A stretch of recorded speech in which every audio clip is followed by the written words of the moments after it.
So mostly చాలా మందికి compound movements అంటే తెలియదు. సో ఈ వీడియోలో మీకు బ్యాక్ లో కాంపౌండ్ మూవ్మెంట్స్ చూపిస్తా, 3 వేరియేషన్స్. కాంపౌండ్ మూవ్మెంట్స్ అంటే ఏం లేదు, మల్టిపుల్ మజిల్ ని ట్రైన్ చేస్తారు. సో అందుకోసమే బ్యాక్ వర్కౌట్ లో 3 కాంపౌండ్ మూవ్మెంట్స్ అయితే చూపిస్తా. ఫస్ట్ కాంపౌండ్ ఎక్సర్సైజ్ వచ్చేసి పుల్ అప్స్.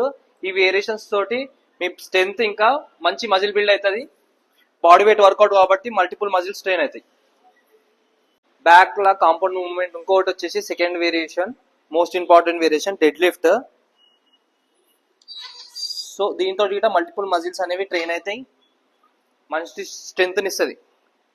చాలా మందికి కాంపౌండ్ మూవ్మెంట్స్ అంటే తెలియదు, వర్కౌట్స్ తెలుసు కానీ ఇది ఇప్పుడు డెడ్ లిఫ్ట్ అని చాలా మందికి తెలియదు కాంపౌండ్ మూవ్మెంట్ అని. బ్యాక్ లో థర్డ్ వేరియేషన్ కాంపౌండ్ మూవ్మెంట్ వచ్చేసి బార్బల్ రోయింగ్. చూడండి, దీని గిట కాంపౌండ్ మూవ్మెంట్ అంటారు. దీంతో గిట మల్టిపుల్ మజిల్స్ అనేవి ట్రైన్ అవుతాయి. చాలా మందికి అయితే కాంపౌండ్ మూవ్మెంట్స్ తెలియదు. సో నెక్స్ట్ వీడియోలో అయితే షోల్డర్ లో కాంపౌండ్ మూవ్మెంట్స్ ఏందో చూపిస్తా.